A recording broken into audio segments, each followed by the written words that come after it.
Dobrodošli v podkastu Mladost na kmetiji. Lepo pozdravljeni v prvem podkastu Mladost na kmetiji v letu 2024. Spoznavanje podeželskega življenja v novem letu začenjamo v Galiciji. Galicija je naselje deloma samotnih kmetij in zaselkov v občini Žalec. Tu živi tudi kmet in mladi prevzemnik kmetije Anton Grobelnik, mladi očka, član podeželske mladine Spodnje Savinjske doline, ki je lani oktobra osvojil naziv Mladi inovativni kmet. Anton, lepo pozdravljeni. Lepo pozdravljeni na naši kmetiji. Me veseli, da ste naš prvi gost podcasta v novem letu. Zdaj tu naj je pričakalo lepo sončno vreme, za januar kar nekoliko nenavadno, kar ni zime letos. Ne, kot kaže leto, še menda dolg ne bo zime. Ja, imamo tu pri nas bolj kot ne skozi sonce, tako da smo navajeni tega vremena. Na sončni strani. Tako, ja. Anton, na vaši kmetiji se ukvarjate z govedorejo, pitanjem pujsov, ampak ni pa to vaša edina dejavnost, ne? Še kar nekaj takih obstranskih, ampak to pa je glavna. Tako, kljub temu, te dejavnosti še ukvarjamo z predelavo in razsekom mesa. Imamo tudi še 3 hektarje hmelja in pa ukvarjamo se z komunalnimi storitvami, to je pluženje cest, posipanje cest, pol spomladi pometanje cest in pa pol skozi poletje pa jesen mulčenje cestnih brežin pa drenažnih jarkov.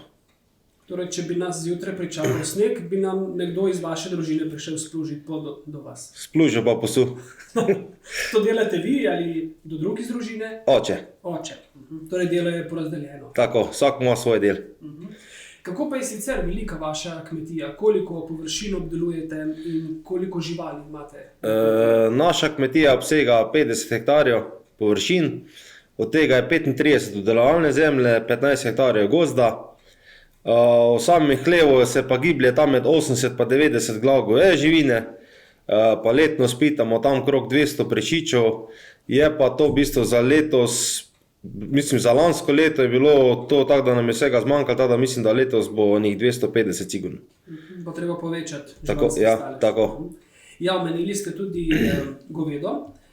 Do nedavnega ne ste še imeli krave molznice, ampak se je tudi to zdaj spremenilo. Tako, do 2 let nazaj smo še imeli krave molznice, okrog 40 komadov. Imeli smo predvsem lisasto pasmo. Sedaj smo pa molznice opustili, pa smo v bistvu šli na prehod na dojilje. Pa v bistvu v našo čredo zelo forsiramo Aberdeen Angus pa pasmo Wagyu. No in ravno bova nekoliko več povedala zelo hmalu. Zdaj pri vas je ta dejavnost kmetovanja gre iz generacije v generacijo. Tudi vi ste zdaj prevzemnik, sicer že 5 let približno, tako, ste prevzeli kmetijo. Koliko generacij pred vami pravzaprav ste se začeli ukvarjati s kmetovanjem, oziroma kdo je bil tisti, ki je začel, kajti tu, kjer smo zdaj, niste vi odvedno, ne? Tako, v bistvu pred menoj so bile 3 generacije, ki so se ukvarjali s kmetijstvom. Tu na tej domačiji v bistvu so prej živeli drugi ljudje, zdaj pa v bistvu se je priime Grobelnik na tej kmetiji je že zdaj, mislim, da 4. generacija. Prej so se tudi ukvarjali z govedorejo. Tako da jaz sem pa zdaj 4. generacija, ki smo na tej kmetiji in se tudi ukvarjamo s kmetijstvom. In tudi 4. generacija moškega, ki mu je ime Anton. Tako. To gre prav za neko tradicijo, ki gre iz roda v rod. Ja. Ali je naključ? Lahko bi se tako reklo, ampak tudi mi smo bili 3 otroci. Imam še brata pa sestro, jaz sem v bistvu ta sreden. Pa ravno jaz pod imenom Anton sem v bistvu že od samega začetka so vedeli, da vmes prevzel kmetijo, tako da bi rekel, to je skoraj res malo naključje, ja. Zdaj vi ste prevzeli kmetijo aprila 2019. Tako, ja. Ste bili stari približno 26 let, ja. In takrat ste se lotili kar enega smelega cilja, namreč zgradili ste nov predelovalni objekt, odprli trgovinico. Torej, kar že na začetku ste mogli pošteno zavihati rokave. Ja, mi smo prej v bistvu imeli koline za sebe, tistih par prešičev letno. Potem smo pa naredili nekaj klobas, v bistvu to tule sosedi so začeli spraševati po teh klobasah, smo tudi nekaj, prodali, ne. Potem smo se mogli pa odločiti, ali bomo pač to nadaljevali, ali bomo, prenehali. Jaz sem potem rekel, da bom šel na državni razpis, uspešno tudi kandidiral in postavil nov objekt za predelavo in razsek mesa. Je bila tako tudi stvar, bomo rekli, celotne družine, da greste v to zgodbo, kajti, kot ste že omenili, ne, v bistvu vsi pomagate. Kmetovanje je danes tudi pomoč med generacijami. Ne. Ja, mene so v bistvu starša zmeri podpirali. No, kjerkoli odločitev smo imeli, smo se v bistvu zmeri. Usedli za mizo, malo pogovorili, pač pretehtali, bo to ali to ne. In sta me zmeri podpirali pri vsaki odločitvi. No. No, in ko ste šli v to investicijo, najbrž bilo tudi precej finančnega vložka v to. Ja, najprej smo se pogovarjali, da bi postavili kar objekt, pa dali noter rabljeno opremo. Potem pa jaz sem se odločil, da bom pač na ta državni razpis in da bom dal vse novo opremo, no, da imam pol, bi rekel, 20 let mir, pa da ne rabim nič več dopolnjevati. Da je vse na novo. Tako, ja. Tako. Omenili ste že in zdaj nadaljujeva s tem osrednjim delom tega pogovora, da sta posebnost vaše kmetije je reja pasem Aberdeen Angus in Wagyu. Zdaj še posebej ta pasma Wagyu velja za najbolj cenjeno, tudi najdražjo pasmo goveda na svetu. Če lahko malo več o teh dveh pasmah poveste in kako so pravzaprav prišli na vašo kmetijo. Niste tudi poceni, ne? Tako, ja. Zgodba se je začela tako, da jaz sem to v bistvu gledal na internetu, najprej te Anguse, ne. To je bilo leta 2018, gledam jaz to, pa mislim, pa zakaj ne bi mi dve krave pač probali, pa bomo, ne, pa videli, kako bomo mi to. Ja, tudi to je življenje na kmetiji, ne da včasih zmoti kakšen telefon, ampak se bo nehal zvoniti, tako da vi, Anton, lahko kar nadaljujete. V glavnem... So prišli dve živali na vašo kmetijo. 2018, ja, smo...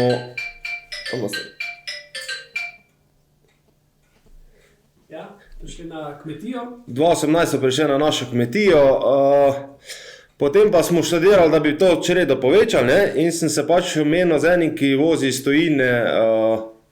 tujine te živali, ne? Da bi mi pripeljalo 10 brejih telic Angus. Pa jaz to gledam enkrat na internetu, pa vidim to pasmo Wagyu, ne? Vidim jaz to ceno, se nikoli to je nemogoče, da to kjer kup, ker to je enostavno tako drag, da ne gre, ne? Pa jaz temu rečem, pa daj mi ti predračun za teh 10 Angus, pa daj mi pa za 2 Wagyujke, tudi zrihti predračun, ne? On me pošlje cifro, je bilo glih za 2 Wagyujke, so glih tukaj stale kot 10 Angus, ki sem rekel, to je nemogoče, to je škoda kupovati, ker enostavno to je tako drag, da to ne bo. Pa enostavno se mi to doma kot družina pogovarjamo en teden, ko bi, ali ne bi, ali bi. Pa mi reče ta naša dva, lej, če ne boš razkiral, ne boš nič jemu, ne. Sem ko, ajde, kličem se neko, lej, pripelj mi tiste 2 Wagyujke v Slovenijo, pa da vidim, ko bo to. Evo, on to meni pripelje v Slovenijo 2019, ena je bila v bistvu breja, ena prazna. Ko sem jaz to videl na prikolici, meni se to zdelo, ko bi mi telete pripeljal, sem ko sem mi to pripeljal, to ni nič, ne. Je pa rekel, to ni tako veliko, kot si ti misliš, ne. In da v bistvu vidim, koliko je to, bi rekel, dolg časa rabi, da ta žival zraste, ne. To so kot telice zelo male živali, pa teleti, to zraste, ne, en krava, da se orn zadebeli, po njih 5 letih šele tako, bi rekel, da je to. In pravite, da je bila cena zelo velika, če lahko poveste, koliko je bila recimo ena... Tako, jaz sem dal v bistvu za 2 te telice 20 000 evrov. In smo pa v bistvu te telice, tista, ko je bila prazna, smo delali embryo transfere, tista, ko je bila polna, je pa v bistvu bila breja 3 mesece. Pravite, da ste delali embryo transfer, lahko malo opišete ta postopek, kaj to pravzaprav?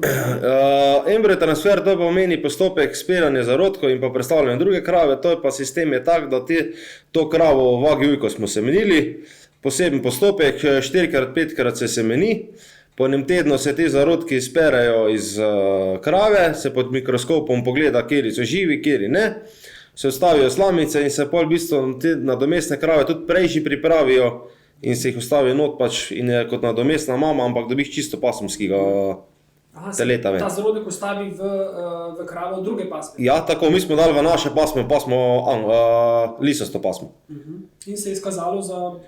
Ja, tako, mi smo ta postopek ponovili 4-krat, to je zelo drag postopek, no tada to, če ni to neka vredna žival, se to ne splača, ker je to vse skup tak drag, da 4-krat smo v bistvu ponovili, da pa 1-krat ni ratal, 3-krat je pa ratal, no tako da v bistvu zdaj iz 2 jih imamo zdaj 18 čisto pasmskih, pa od tega mislim, da so že 4 ali 5 na novo debreje, no tako da bo letos.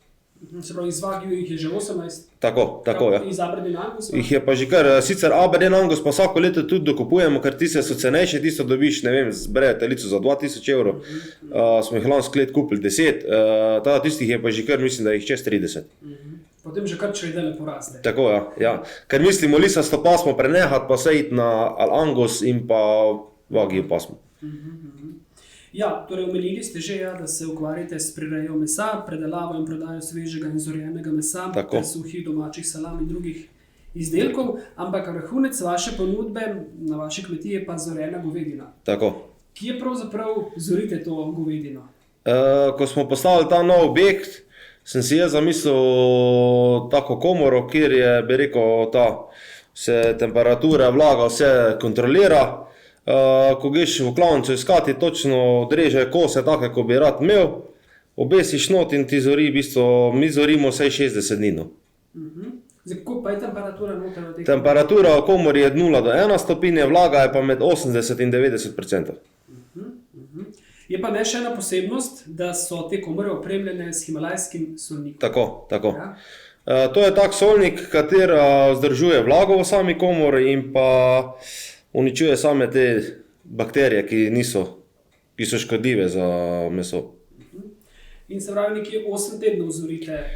Tako, postopek zorjenja bi bil sicer po 3 tednih lahko končan, ampak mi zorimo vsaj 8 tednov, ker je okus in kvaliteta mesa boljša. Smo pa že zorili tudi zadnje noge Angusa pol leta. In ja, kakšna je potem ta kakovost tega mesa, ki pride ven po teh 8 tednih? Kakšne so prednosti? Meso ima boljšo mehkobo, pa specifičen okus, drugačen okus, kot pa če bi ga dal po 3 tednih ven. Bolj poln okus mesa, bi rekel. In kateri so potem vaši paradni izdelki, glede na to, da imate veliko različnih vrst mesa, imate govedo, imate prašiče, kaj je tisto, kar je v top? Tisti bi pa rekel, je pa naša učka. To je pa svinjski kari, hrbet, brez kosti, skozi njega narejena luknja in pa potegnjen svinjska slanina skozi. To je pa nas že ukvarjalo, v bistvu, kar se jaz mislim, da sem jaz 3. generacija, ko to delam, to gre iz roda v rod. Jaz tega izdelka še nisem videl, pa sem veliko po svet hodil in je to, bi rekel, naš, prepoznavni izdelek za našo kmetijo. Ker vaša blagovna znamka? Ja, bi rekel tak, ja. Pa najbolj še povpraševanje veliko? Trenutno nam je vsega zmanjka, tako da gre, bi rekel, je najdražji naš izdelek, ampak nam ga zmanjka, ja. Ja, super. No, ampak vi pravite, da kakovost vaših izdelkov se ne skriva le v teh družinskih recepturah, ampak tudi se začne že s sejanjem kakovostnih žit in pripravo kakovostne krme, s katero hranite živali. Tako. A tudi sami krmo pripravite, recimo žito, ne, tukaj? Žita imamo približno 7 hektarov, vsako leto sejemo, imamo pšenico, tritik ali ječmen, sejemo tudi 10-12 hektarov koruze. Tako da v bistvu imamo zrje za pitanje govedi in pa prašičev. No, ste pa, ne vem, ali je to v sklopu takrat, ko ste prenavljali celovito kmetijo, ampak ste tudi za prašiče, ste uredili svinjake, ki omogočajo 24-urni izhod na pašnjo, torej tudi ena dodatna kakovost za živali. Ja, tako je. Pujsi se prosto gibljajo ali v boks ali v gozd. Zunaj imajo tudi svoj bazenček, fotalnik. Tako da po letnih mesecih grejo v vodo, se malo namočijo, pogrejo pa nazaj not v hlev, v senco pa. Ja, tako kot ljudje, ne? Nam paše poleti, nam paše, ne? Tako, čeprav trenutno, ker je na vidiku ta prešiča, kuga mora biti prešiči, trenutno so zaprti v hlev. No. Je to problem tudi pri vas zdaj bil? Ne, trenutno ne. Se uspešno? Ja, vse, ko pa enkrat prije prešiča kuga, pa tako vemo, da gre cel hlev. So kakšne podobne lahko bolezni ali nevarnosti tudi pri govedu? Ne. Ni prenosa? Ne, tako. Zdaj, glede na vso količino mesa, ki ga imate, to večino predelate seveda v mesne izdelke, količinsko najbrž to kar velik zalogaj, ne? Ja, je kar. Moram pa reči, da tudi imamo, bi rekel, sveže meso prodajamo. Svinjino prodajamo vsak teden, konc tedna, petek, soboto, sveže meso pol letno na 14 dni, pa govedno približno na 3 tedne. Vse ostalo, kar ostane, se predela v suhomesnate izdelke ali klobase ali razne te izdelke. Ja. V vaši trgovinici? Prodamo pa v bistvu vse doma na dvorišču v domači trgovinici. Ja, ja, najboljša izvedba tega, ja, seveda. Anton, če se osredotočiva še na eno zadevo v vaši zgodbi mladega kmeta, oktobra ste bili eden od 6 kmetov ali eden od 6 kandidatov, ki ste se potegovali za naziv Mladi inovativni kmet. Zdaj v Šempetru na zaključnem dogodku ste prav vi prejeli ta naziv. Se spomnim, ker smo bili takrat tudi iz družine tam na tem dogodku. Ste bili presenečeni, veseli, ste pričakovali ta naziv, kaj pravite? Danes po približno 2 mesecih. Ja, sigurno, kot te pokliče enkrat po tvojem imenu, da si zelo presenečen. Tako da bila je konkurenca kar huda, bilo je 6 kandidatov, vsak po svoje izdelke predstavi v tej svoji zgodbi. Bile so zelo zanimive zgodbe, tako da ja, bilo je kar presenečenje in pa veselje, da sem bil v bistvu izbran za mladega inovativnega kmeta. Kakšna čestitka se vam je še posebej vtisnila v spomin? Čestitke je bilo tako veliko, tako da že skoraj malo pozabiš. Je pa v bistvu, ko ti čestita, rečemo, predsednica države, je kar... To mislim, da ne vem, če se mi še bo kdaj zgodilo. Ja, seveda je bil kar dogodek naravni, ko je bila predsednica in seveda tudi vsi, ki karkoli pomenijo v tem kmetijskem sektorju v Sloveniji. Tako, ja. Bi lahko rekli, da je to prineslo še večjo prepoznavnost vaše kmetije? Sama ta zgodba in pa medijska izpostavljena se mi zdi, da je kar ljudem, da nas prepoznajo. Ljudje hodijo, zdaj bi rekel, iz širše okolice, videli so nas po televiziji in vsako gre, ne vem, na kak izlet ali pa se pelje tu mimo, zmeri reče, to moramo počakati in pogledati, da vidimo, kakšne izdelke imate. Pa še en dogodek pomemben se je odvil potem kmalu po tem dogodku v Mladem inovativnem kmetu, ste pa odšli ne samo do Šempetra, tule, ki je dokaj blizu vas, ampak malo čez mejo, v Bruslju ste bili, in sicer na 9. Evropskem kongresu mladih kmetov. Kako pa je prišlo do tega? To je pa v bistvu izbor tega, ko zmagaš za inovativnega kmeta, te pelje podeželska mladina, pa gospod Bogovič, ta evropski poslanec je, organizira to vse skupaj, da greš na evropsko tekmovanje. Tam nas je v bistvu bilo 13 tekmovalcev iz 14 različnih držav. Bili smo razdeljeni v 3 skupine, tako da v bistvu bili 3 zmagovalci, vsake skupine eden. Vi ste bili v skupini, iz katere, recimo, s kom ste bili? Rečemo, jaz sem bil v skupini z države Grčija, Hrvaška, Avstrija. Potem ste tudi navezali kakšne stike? Tako, zmagala je pa v bistvu Grčija, ki ima eterično olje. Ja. Se pravi, bili ste v bistvu z severnimi sosedi, pa z južnimi sosedi? Tako, ja. In kakšna je bila ta izkušnja, kako bi jo opisali? Pa to je izkušnja, v bistvu, ko je ne pozabiš nikoli v življenju. To, ne vem, v Bruselj vprašajo, če sem kdaj šel, ko vidiš te zgodbe od drugih kmetov, ko se to vse ukvarjajo, kakve imajo to potenciale, kakve ideje imaš. Tako da v bistvu ti kar zastane dih, ko to vidiš, ko vse počne. Drugače pa ja, bilo je fajn, bili smo 4-5 dni, malo smo spoznali Bruselj, malo v bistvu predstavitev samega parlamenta. Tako da ja, bilo je zelo fajn, ja. Ste morda tudi izmenili kakšne stike s temi kmeti, da bi recimo se obiskali, primerjali kakšne medsebojne prakse? Trenutno še ne. Trenutno še ne, pa še čas, ne? Ja, pa mogoče pa bi tule Hrvaška, Avstrija, ko je blizu, ne?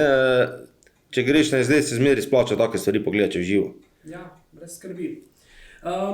Kot sva že omenila, ste leta 2019 prevzeli kmetijo in me zanima, je bila ta odločitev takrat lahka oziroma ste vedno vedeli, da se želite ukvarjati s kmetijstvom ali pa da boste enkrat prevzeli kmetijo, ker kot ste dejali, imate tudi brata in sestro. Tako je, ja. Je bilo nekako tako mišljeno oziroma ste se tudi vi želeli, da bi prevzeli kmetijo?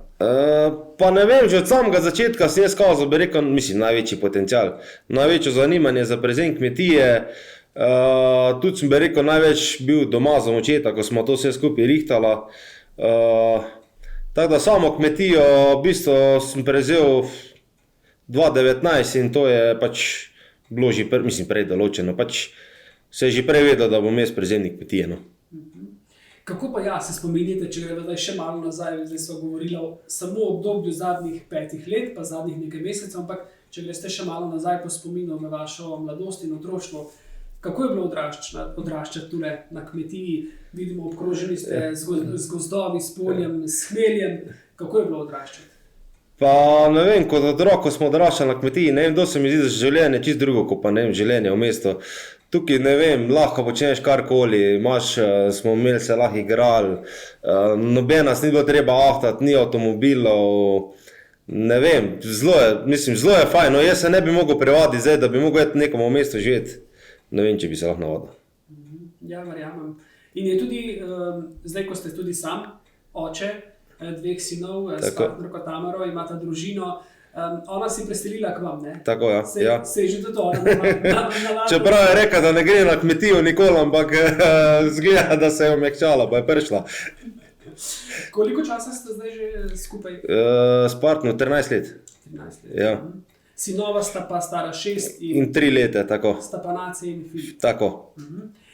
Zdaj, vi ste Anton, od njih 2 noben ni Anton, ampak ne igra to kakšne posebne vloge, če bi koga zanimalo in prevzel vodenje kmetijo naprej. Ne, nič ne bo narobe, tudi če bo kjer z drugim imenom prevzel, tako da ni. Sam, če bo imel veselje. Sta rada poleg vas pri delu, recimo tule na kmetiji, kako opažate njuno zdaj otroštvo? Ja, ona, ko sta odzuni, to zelo rada uživata, ne vem, se igrata, geta v hlev, pomaga dedijo, ne vem, vozita slamo, tam živali krmita, tako da sta zelo. Se pravi, tudi sta zelo samostojna, tako da v bistvu ne rabimo mi, ko ona dva, ko greta ven, ne rabiš biti za njih. Ker enostavno sta se tukaj navadila na to naš, ne vem, okolje, življenje, da se sama pasta in sta kar domača. Ja, vsi sogovorniki, ki jih gostimo v podcastu, govorijo bodi si zase, bodi si da svoje otroke, da je kmetija res največja igralnica in poligon za odraščanje. Se strinjate? Ja, tako je. Vsak dan vidim, da si kaj drugega najdete za igrati, pa kakšne bederijo špilata. A vidite kakšno podobnost samo? Je kar, ja, marsičem. Najbrž ja, si torej tudi zaradi tega, kar ste že vložili do sedaj v kmetijo, želite, da bi kdo od njih nadaljeval, ne? Ja, v bistvu si vsak želi neke, ne vem, da se kmetija nadaljuje z roda v rod, saj to niso, ne vem, majhni vložki, ne delaš to, ne vem, za 2 leta, ampak delaš to v bistvu za več generacij, ne. Tako da je kar fajn, če en prevzame pač pol naprej kmetijo, ne. Kaj pa si najbolj želite, da bi prenesli na njo? Najbolj vrednote, no, če tako rečeva? Ja, ne vem, da je bila pridna, vztrajna, sigurno, da je bila poštena in pa delovna, da pač ne, da veta, če nekaj pač narediš, da je to poplačan trud, ne. Ja, omenili ste eno zelo pomembno vrednoto in to je vztrajnost, ki je povezana s pogumom. Vi ste, ko ste začeli svoj pogled na kmetijo peljati naprej in ko ste prevzeli, ste šli, kot ste dejali, da je bilo treba tvegati in ste imeli tudi podporo svojih staršev, da ste šli. Najbrž nekaj takega si tudi vi želite, ne? Da bi bili tudi vi sposobni enkrat v prihodnje, če bi imel recimo otrok kakšno malo drugačno vizijo, tudi vi podpreti to. Se pravim, tako jaz sem mlad prezimnik 2016, ne. Jaz sem v bistvu $500,000 tole investiral in ko sem jaz to, ne vem, ko sem šel podpisati kredit, mi ni bilo glih vseeno, bo to zalaufalo ali ne bo, ne, ker enostavno se vede, če se kaj zalom, je kmetija fertik, ne. Ampak pol, ko to enkrat narediš, potem to žene, vztrajnost, moraš biti vztrajen, ne, moraš imeti nek svoj cilj, ki ga moraš dosegati. Je pa sigurno za otroke, naprimer, če bo en imel nek interes, da bo neki, pač ne vem, ne bo več imel predelavo mesa, ampak bo, ne vem, počel nekaj drugega, ga pač podpreš, pa mu stojiš ob strani, da pač tudi doseže ti svoj cilj, ko si ga je zadal, ne. Zdaj smo na območju, kjer jih je lanskega avgusta, torej na širšem tem območju, kjer smo zdaj prizadeli torej te avgustovske ujme, torej dež, voda, veter. Ste bili na vaši kmetiji obvarovani tega? Moram reči, da na naši kmetiji ni bilo neke prehude, bi rekel, škode. Škoda se je zgodila samo, ko je bil tisti močan vetrolom v gozdu, vse ostalo pa je kar. Pa na hmelju, ne? Pa na hmelju je v bistvu ga dosti dol vrgli, no smo mogli dosti ga gor nazaj obesiti. Anton, zdaj, ko se približujemo počasi zaključku tega pogovora, vidim iz vašega govora in tako, da res govorite s tem navdušenim in da je dela vedno dovolj na vaši kmetiji, ampak vendar, ko pa imate nekaj prostega časa, kako si ga najraje organizirate skupaj s Tamaro in z vajnima sinovoma? Kam se najraje odpravite? Ste doma ali greste kam? Če že imamo prosti čas, takle v vikendi gremo mogoče, ne vem, kakim prijateljem, ne vem, kako morje, ne vem, kakšen ta enodnevni izlet. Tako da smo v bistvu z otroki malo skupaj. No. Ker enostavno, ker čez teden je veliko dela in enostavno nismo tako veliko skupaj. Ja, da vam takrat pa res pa še po domačem, da se Tako, vzamete ja, čas zase, tako. ne. Tako. Čisto za konec še, Anton, sledi enih 5 kratkih vprašanj, pa bi vas prosil za take kratke odgovore, tako bomo rekli na prvo žogo, če se izrazimo v nogometnem žargonu. In sicer, vaše meso je najboljše, ker Je domače in kvalitetno. vaše najljubše kmečko opravilo je in zakaj? Seliranje koruze, ker se mi zdi, da to je že od samega začetka, že od otroštva. Ne vem, kombajn, velike prikolice. Veliki stroj. mislim, Tako, da je zraven. tako, ja. Najljubši rek ali modrost vaših staršev ali starih staršev? To, kar boš sajal, to bo žel. Dobesedno, ne? Tako. Kaj vam pomeni družina? Družina, ne vem, ko imaš enkrat družino, to ti pomeni vse. To je edino v življenju, za kar živiš, se mi zdi, in je prav, da enkrat, ko si mlad, da si ustvariš eno družino in da ste skupaj povezani. Čez 5 let bo vaša kmetija Brez kredita. super. Naj bo to tudi ena tistih osrednjih novoletnih želja, ne? Če se tako izrazimo pri tem začetku novega leta 2024. Anton, najlepša hvala za ta vaš klepet, za iskren pogovor. Hvala tudi vam. In res hvala, da smo vas nekoliko pobliže spoznali, tudi vašo kmetijo. Vse dobro na vaši nadaljnji poti. Vam, poslušalke in poslušalci, pa tudi vse dobro in vabljeni v našo družbo spet čez 14 dni.